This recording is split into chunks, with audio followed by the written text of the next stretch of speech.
Hello, hello, hello, and welcome to All in Motion Podcast. I am your host, Jake Harrison, and thank you for taking the time and tune in and listen to us. So let's just get right into it. What does All in Motion mean? All in Motion means to me is we all, as a human race, not just in the United States but outside, we are always trying to get to that next level. Now, what does that mean? We're trying to better ourselves. We're trying to make it.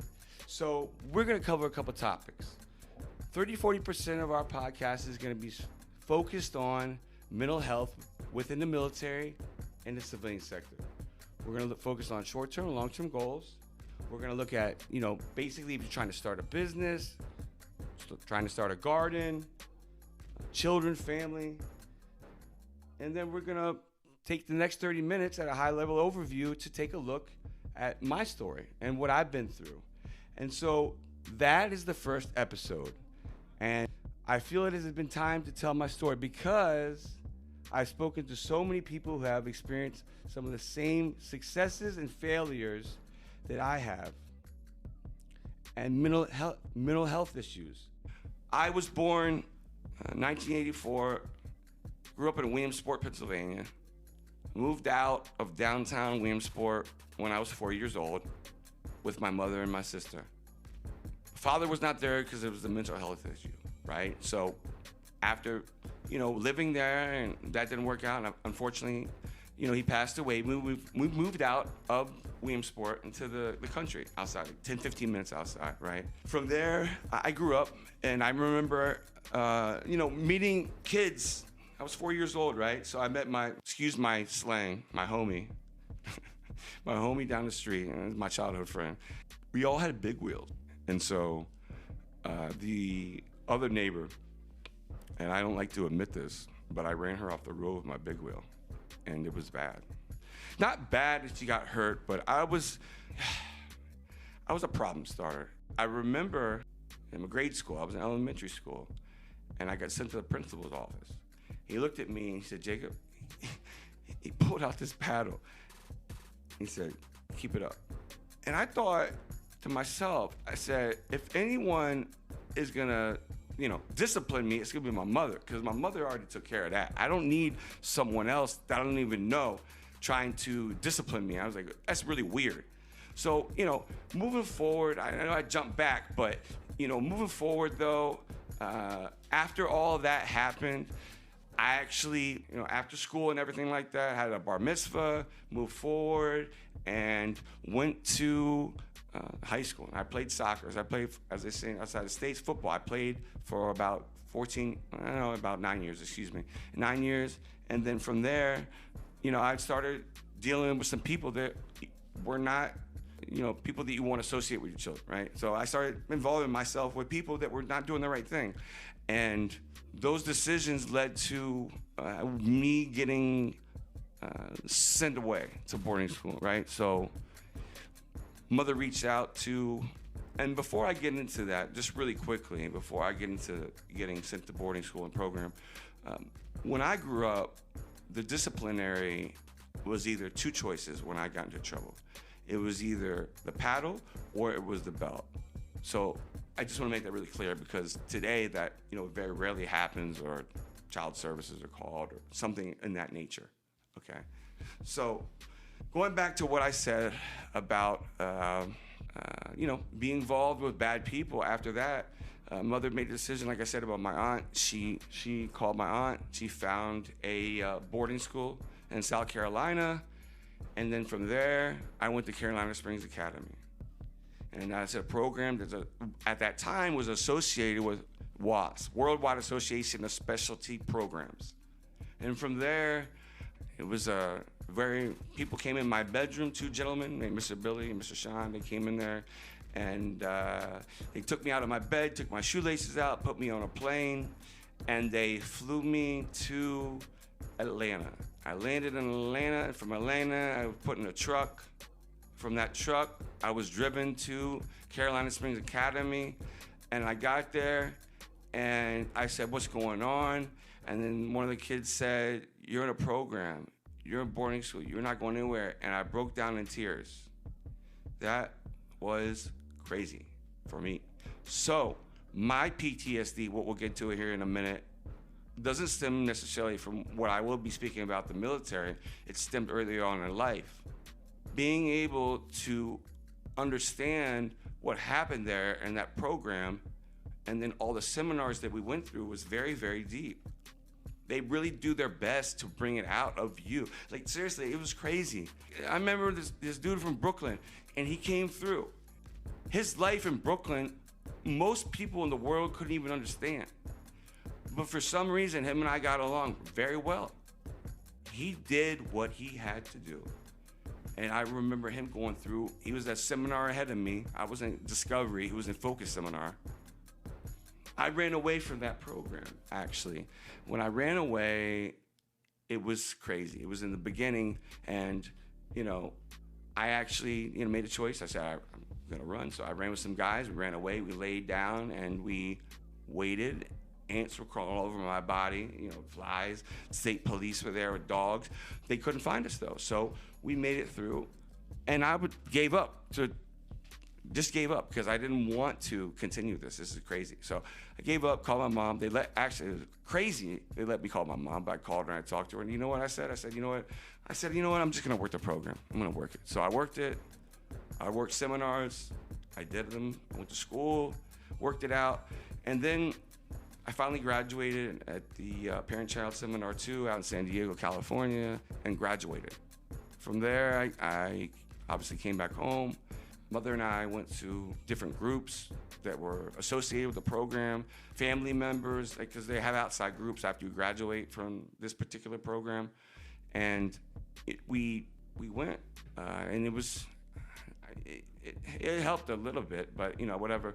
It's just different, and so I tried to do my best. And what happened was, after all of that happened, that was straight. I graduated high school. I went to a different high school when I got back home. And then from there, my childhood friend, my homie, he actually asked me, he's like, look, there's this, what do you think about the military?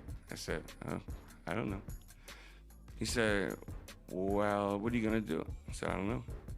So he said, why don't you take a look? So I took a look. And so anyway, I joined the Army National Guard out of Pennsylvania, and basically into that, I made a decision. I said, yeah, support my country, and then obviously, I want to get my college paid for it. And that's what I did. I did that. And so that took a turn. My friend and I moved to Philadelphia, and he was living in South Philly at the time, and I was living in City Line Avenue, and we were ready to go to college and community college in Philadelphia. But we were working out of Finish Line in the Yosemite Mall, so everything was tracking. Excuse me. We say the word tracking in the military. It means, or in the Army at least, I know, it means like you understand. We're tracking. We're dead on point. We're on target. We're moving, and we're tracking. We understand exactly what's happening. Understand what exactly everybody is saying. So we're working there and everything, and all of a sudden we get a call. I get a call on a cell phone. It was a flip phone back in the day, if you remember. And it was First Sergeant. And so First Sergeant said, you guys are going to Iraq. Okay, so we're getting ready for Iraq. We go. We were shocked at this moment. I couldn't realize it. I said, oh my goodness, we're going to Iraq. So you leave, obviously. We tell the school. We tell my uncle at the time, that's who I was living with. We say we're leaving. So go back home, get ready to mow. We get ready to leave to go to training in Fort Dix in New Jersey.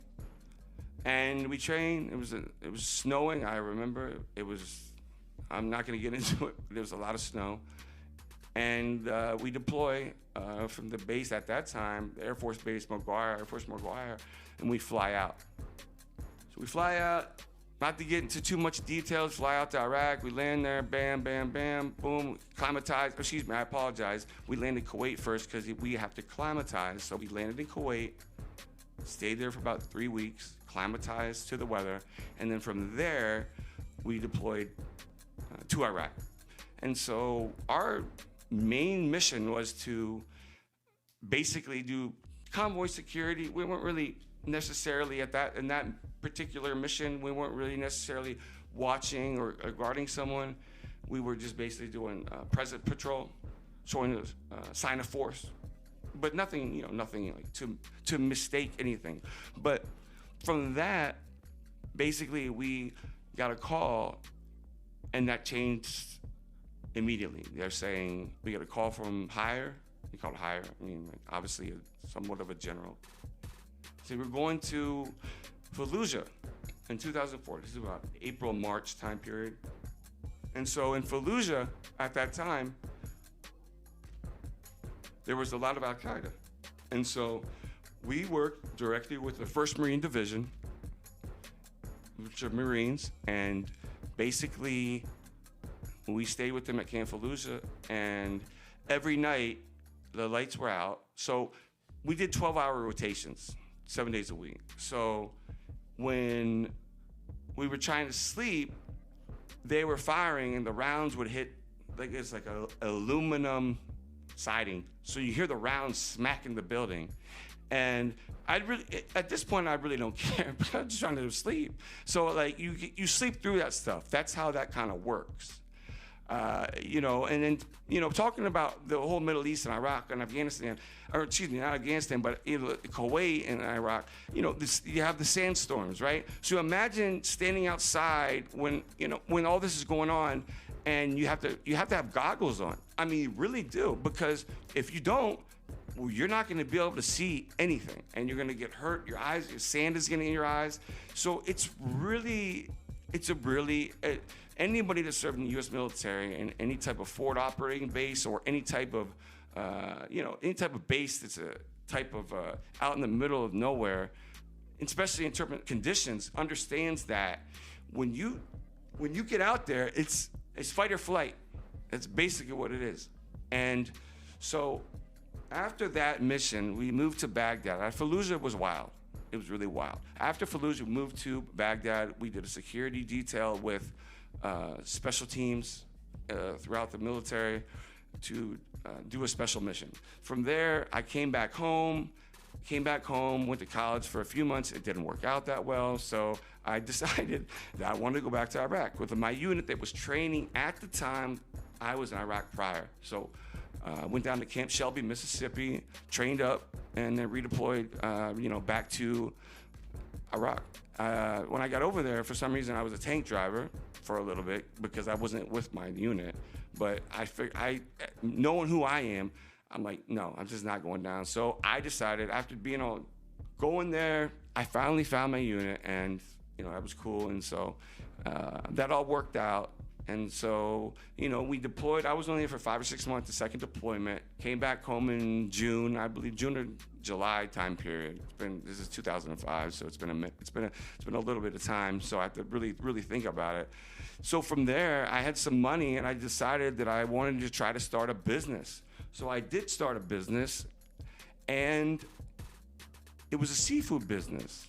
From there, I met someone that was going to partner up with me. His dad did distribution of seafood down in Mississippi and Alabama, and connections. I had some money.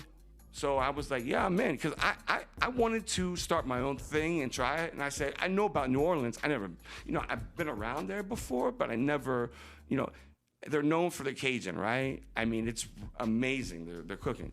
So this is before the BP oil spill. And we had a distributor, and we would go down there.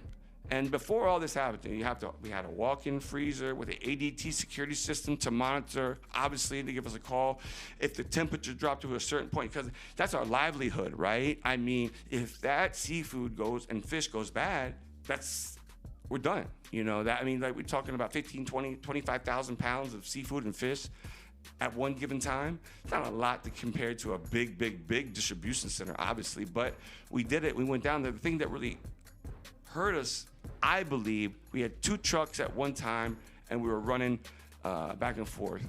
But what's interesting, though, is I had no experience in business at this point. I took a risk, and there was no Facebook, no Instagram, no LinkedIn, no Snapchat, no, any other social media outlet. And there's a lot of TikTok. There's many out there. I didn't have that opportunity when I was 22 years old in 2007, right? So what did I do? I called the radio stations and I asked them, we have to pay, but I have them do radio ads. I have them come down and do a grand opening, and there's about 150 people that turned out. And I was very excited about that. I really was, because for the first time in a long time, it was crazy. I grew up, my grandfather and my great uncles, they had right down the street from that establishment, or where I had that business, they had a meatpacking plant. And they went through some hard times. But this whole podcast is about one main thing. Even though I didn't get into my topics here in my pyramid, it remains to be all about resiliency. Who can jump back from being at the bottom and coming back up? That takes a lot. And I'm that person that has been through that. Unfortunately, there's a lot of people that I know personally that haven't been that strong. And unfortunately, they're not here right now. And this is not about being depressing or placing blame or anything like that. I value life a lot, but I have pushed myself to some extreme limits. And that could be, all the different things, going to Iraq, Afghanistan, starting a business. So after the business, I went to Afghanistan. And before I went to Afghanistan, I was stopped because I was facing some drunk driving charges. And they were trying to prosecute me, but I basically volunteered prior to that to go to Afghanistan. So the commander told me at the time, he did not want me to go over there. But I said, sir, listen, I got experience in combat in Iraq. I'm an asset. But trained at Fort Bragg, North Carolina, trained there, did our MOB there for about 2 to 3 months. From there, after we trained and MOBed, we flew out and we went to, we stayed in Kyrgyzstan. Basically, before we flew in to Bagram, our base was out of Bagram, Afghanistan. And that's where we were at. And then our fire base was outside of there. And so basically, when we landed in Bagram, the mission changed. Our mission was to support certain Navy and Air Force units as a PSD, personal security detail, to support them and provide security for them. And that was it. But as soon as we landed in Bagram, that mission has changed.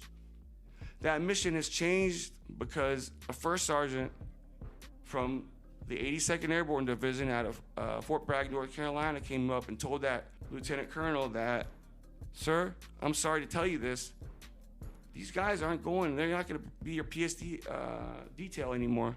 They're going to Tagab Valley, Kapisa Province. And that's where we went. We went to Tagab Valley, Kapisa Province. And from there,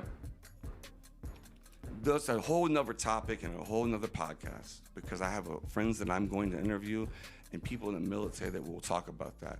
But from that being said, I did that, met a good friend. We did our mission. We were in Afghanistan. And while we were out there, I had a good friend tell me about the fact that, you got to go to school. That's what you joined for. 6 years already. So I re-enlisted. In Afghanistan for another 6 years. And I enrolled in a school called Bloomsburg University. It's like Central Pennsylvania.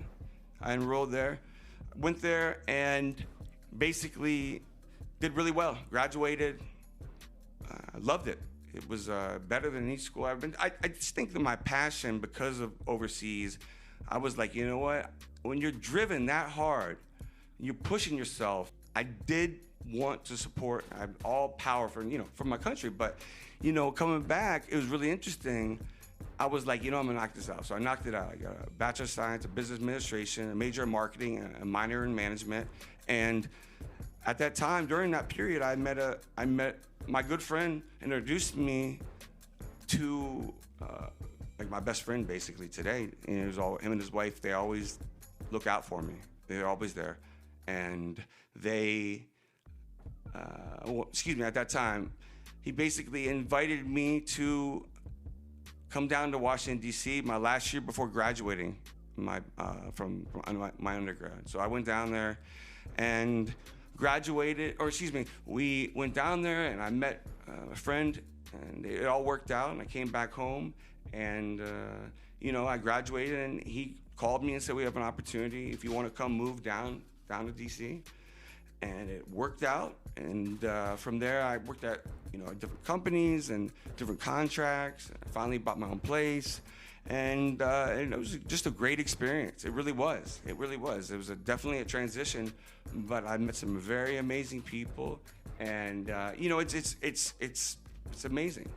And then so I'm gonna transition in now over the last couple minutes to the podcast and what that's about.